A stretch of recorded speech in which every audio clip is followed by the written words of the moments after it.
Petrol రేట్లు పెరిగేసరికి నాకు జీతం వచ్చే జీతంలో పెట్రోల్కి ఒక 6,000 రూపీస్ దాకా వెళ్ళిపోతుంది నాకు డైలీ. ఇల్లు గడవడం కూడా కష్టం అయిపోతుంది. తగ్గుతుందని చెప్పారు కానీ తగ్గట్లేదు. ప్రభుత్వం దీని మీద ఒక అవగాహన పెట్టి కొద్దిగా తగ్గిస్తే మంచిది. రాష్ట్ర ప్రభుత్వం కూడా దాని చొరవ తీసుకోవాలి. వాళ్ళు కూడా గ్యాస్ కూడా 3-4 గంటలు పడుతుంది. బండి కిరాయి వెళ్తలేదు, ఇంట్లోకి డబ్బులు ఇవ్వడానికి వెళ్తలేవు. ఇజ్రాయెల్, అమెరికా, ఇరాన్ మధ్య యుద్ధ ప్రభావం మనం అయితే ఇప్పటి వరకు చూస్తున్నాం. వాటి వల్ల కొన్నిటిలో రేట్లు పెరుగుతూ ఉన్నాయి. అలాగే ఇప్పుడు గ్యాస్ కానీ లేదా పెట్రోల్, డీజిల్ కూడా చమురు ధరలు పెరిగాయని చెప్పి ఒక సూచన అయితే బయటకు వచ్చింది. అది ఎంతవరకు అనేది మనం ఒకసారి పబ్లిక్ రియాక్షన్స్లో తెలుసుకుందాం. అవి పెరిగాయా లేదా వాటి గురించి మొత్తం పబ్లిక్ రియాక్షన్స్లో చూద్దాం. మిడిల్ క్లాస్ వాళ్ళం. నేను మార్నింగ్ న్యూస్ పేపర్ వేసుకుంటాను, ఆఫీస్ బాయ్ డ్యూటీ చేసుకుంటాను. పెట్రోల్ రేట్లు పెరిగేసరికి నాకు జీతం వచ్చే జీతంలో పెట్రోల్కి ఒక 6,000 రూపీస్ దాకా వెళ్ళిపోతుంది నాకు డైలీ. వచ్చే జీతంలో ఇల్లు గడవడం కూడా చాలా కష్టంగా ఉంటుంది మేడం. అంటే ఇప్పుడున్న రేట్లు అలా ఉన్నాయా లేదంటే ఇప్పుడు ఇంకా రీసెంట్గా ఇప్పుడు పెరిగాయా? ఇప్పుడు రీసెంట్లీ పెరిగినాయి కదా మేడం. కొద్దిగా మాకు ఒక 2 రూపీస్ పెరిగినా కానీ మాకు ఇబ్బందే కదా మేడం మా మిడిల్ క్లాస్ వాళ్ళకు. ఇప్పుడు మేము డైలీ ఒక 200 రూపాయలు పెట్రోల్ పోపించుకొని కొట్టుకుని నడిపించుకుంటాం మేము. మాకు పొద్దంతా తిరిగేసరికి ట్రాఫిక్లో మాకు పెట్రోల్ అది 200 పెట్రోల్ మొత్తం వడిచిపోతుంది.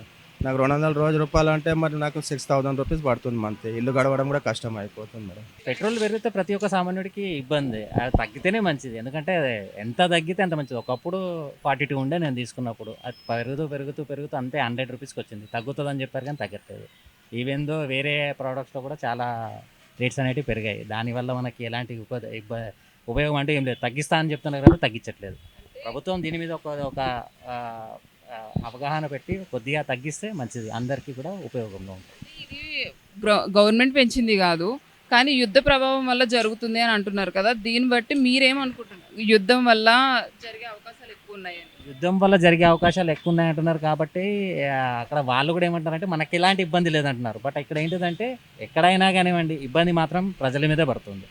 దాని గురించి ఒక్కసారి దృష్టిలో పెట్టుకొని ఏదన్నా ఉంటే తగ్గించే అవకాశం ఉంటే చాలా బాగుంటుంది. ఇండియన్ గ్యాస్ నేను 7వ తారీఖు బుక్ చేశాను. 17వ తారీఖు 18వ తారీఖు డెలివరీ ఇచ్చాడు నాకు. మళ్ళీ మే 13 తర్వాతే మళ్ళీ బుకింగ్ అంటున్నారు. మళ్ళీ ఒక 20 డేస్ తర్వాత కానీ గ్యాస్ రాదు కదా. ఈ లోపు ఎంత సఫర్ అవుతాడు ఒక సింగిల్ సిలిండర్ వాడు.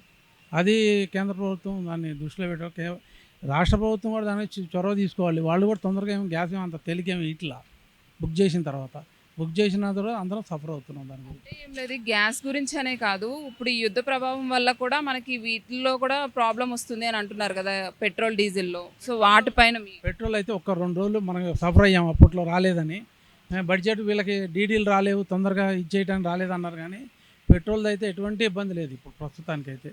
ఎక్కడ పడితే అక్కడ దొరుకుతుంది పెట్రోల్. డీజిల్ సంగతి నాకు తెలియదు మేడం. పెట్రోల్ అయితే నేను కొట్టిస్తూనే ఉన్నాను, ఎక్కడ పడితే అక్కడ ఈజీ దొరుకుతుంది. గ్యాస్ అయితే మేడం, ఇంటి గ్యాస్ అయితే కూడా చాలా ఇబ్బంది ఉంది ప్రతి ఒక్కళ్ళకి. బుక్ చేసుకున్న తర్వాత చాలా రోజులకి వస్తుంది. దాంతో చిన్న దగ్గర నుంచి పెద్దవాడి దాకా ఇబ్బంది పడుతున్నాడు గ్యాస్ తోటి. అయితే అది ఇండియన్ గ్యాస్, నేను ఎల్పిజి గ్యాస్ అది ఇండియన్ గ్యాస్ కాబట్టి నేను సఫర్ అయ్యా కాబట్టి దాని గురించి చెబుతున్నాను. धूप में बहुत मुश्किल से गैस मिल रहा है, शॉर्टेज है गैस गड़बड़ों से। यहाँ पे भी रेट बढ़ा दिए गवर्नमेंट हमारे को। यहाँ की गवर्नमेंट कुछ सरकार कुछ नहीं कर सक रही हमारे से। कुछ मुताला करके हमारा रेट कम करने से कुछ ऑटो वालों का कुछ फ़ायदा होता है। 3 घंटे से गैस नहीं है, मशीन ख़राब हो गया नहीं तो गैस का प्रॉब्लम है, कुछ ना कुछ शॉर्टेज हो रहा है। इतना ऑटो वालों को कोई गवर्नमेंट पैसे देती बोली थी गवर्नमेंट, साल के 12,000, वो भी नहीं दे रही गवर्नमेंट। अभी हम कितना मुश्किल से गुजारा कर रहे हैं। गाड़ी का किराए बढ़ गए, कारोबार रोड पे नहीं है, कारोबार तो बिल्कुल नहीं है रोड के ऊपर। अभी उसके बारे में हम बताना तो मुश्किल है, कैसा कैसा चल रहा है आप लोगों को मालूम है, सब मीडिया वालों को मालूम है, हर चीज़ पब्लिक को मालूम है। हम नया बोलने का नहीं। रेवंत रेड्डी साहब कुछ हेल्प करना था ऑटो वालों के लिए। कोई मुश्किल से गुजारा चल रहा है हम लोग का, गाड़ियों का, घरों का। सोच समझ के कुछ करे तो कुछ फ़ायदा होता हमारा। ఏం లేదు మేడం, అన్ని డబ్బులు పెరిగిపోతున్నాయి పెట్రోల్ మీద, దాని మీద. మాకు మాత్రం డబ్బులు ఎక్కువ ఇస్తలేరు కస్టమర్స్ ఎక్కువ ఇస్తలేరు. మళ్ళీ గ్యాస్ కూడా 3-4 గంటలు పడుతుంది ఇక్కడ నించొని. మాకు అసలు అదే వస్తలేదు. బండి కిరాయి వెళ్తలేదు, ఇంట్లోకి డబ్బులు ఇవ్వడానికి వెళ్తలేవు. ఏదో గడుపుతున్నాం అంటే గడుపుతున్నాం. మామూలుగా ఇప్పుడు మీరు గ్యాస్ కొట్టిస్తున్నారు కదా, ఎంత ఉంది రేట్? మేడం ముందుగా 60 రూపీస్ ఉండే మేడం ఎల్పిజి గ్యాస్, ఇప్పుడు 125 అమ్ముతున్నారు మేడం. ఒక దగ్గర 85 అమ్ముతున్నారు, ఒక దగ్గర 125 అమ్ముతున్నారు. ఇప్పుడు చాలా రేట్లు పెంచేస్తున్నారు. అక్కడ కూడా 3-4 గంటలు పడుతుంది. చాలా ఇబ్బంది అవుతుంది మేడం. ఇంకా రేట్లు పెరుగుతాయి అంటున్నారు. ఇలా చేయాలనో ఏమో అర్థమైతే లేదు మాకు. మరి రేట్లు పెరుగుతాయి అంటున్నారు కదా, మరి మీ ఆలోచన ఏంటి దీనిపైన? ఏం చేయాలి మేడం? ఇంకా వేరేదైతే చేయడానికి రాదు మాకు. అందుకోసమే ఏదో నడుస్తుంది అంటే నడుస్తున్నది. గవర్నమెంట్ ఏమి ఇస్తుంది, ఏం చేస్తుంది మీకు తెలుసు. అసలు ఇయ్యరు, గవర్నమెంట్ చెయ్యరు. ఈ గవర్నమెంట్ వచ్చినప్పటి నుంచి మాకు అంతా లుక్సానే, ఫైదా అనేది లేనే లేదు. అదే ఇప్పుడు ఎలక్షన్స్ వస్తున్నాయి అంటున్నారు కదా, అందుకే ఇప్పుడు రేట్లు అయితే పెరగలేదు, ఇక ముందు పెరుగుతాయి అని అన్నారు కదా. సో మరి మీ ఆలోచన ఏంటి దానిపైన? పెరుగుతాయా లేదా అని? ఇంకా పెరుగుతూనే ఉంటాయి మేడం. ఏ రేట్ అయితే తగ్గదు, పెరిగిందా మాత్రం తగ్గుతలేదు. మా రేట్ మాత్రం ఎంత ఉన్నదో అంతనే ఉన్నది ఆటో వాళ్ళది. అదే సేమ్ టు సేమ్. డబ్బులు ఎన్ని ఇస్తున్నారో అన్నీ ఇస్తున్నారు. ఓలా ఉబేర్ వాళ్ళు కూడా పెంచలేరు డబ్బులు, వాళ్ళు కూడా తక్కువనే ఇస్తున్నారు. ఫస్ట్ ఎంత ఇస్తున్నారు అంతనే ఇస్తున్నారు. మీరు చెప్పండి అన్న. नहीं बोल सकते, बोलने को तो बहुत कुछ बोल सकते. क्या है, गवर्नमेंट आया था क्या? हर चीज़ में लॉस है, हर चीज़ में. गैस पे पहले 97 रुपीज़ था. एलपीजी बाहर से आते चीज़ को हम एग्री करते, चलो बाहर से आता हम वो चीज़ को एग्री करते. सीएनजी तो अपने इंडिया का ही है, तेलंगाना का ही, आंध्रा का सीएनजी है. वहाँ से आने के बाद भी तुम 6 रुपये बढ़ा दिए. एक तो क्या है, मीटर रेट नहीं बढ़ रहा. रैपिडो ओला 14 रुपीज़ 13 रुपीज़ पर किलोमीटर दे रही. क्या होता है पर किलोमीटर? 10 किलोमीटर तो 140 रुपये 130 रुपये 10 किलोमीटर को दे रहे. उसमें घर चल रहा, एक तो घर किराए का है, गाड़ी किराए की, कुछ भी जाती नहीं है. गवर्नमेंट से कुछ हेल्प का, गवर्नमेंट बोली डबल बेडरूम देते, बोले आज तक 3 साल हो गया, कुछ भी नहीं मिला. गैस जिसकी गाड़ी जाती है उसको पैसे मिलते, बोले वो भी नहीं मिले. ड्राइवरों को सहूलत मिलती है, बोले कुछ चीज़ की सहूलत नहीं है. क्या करना, आम आदमी क्या करना?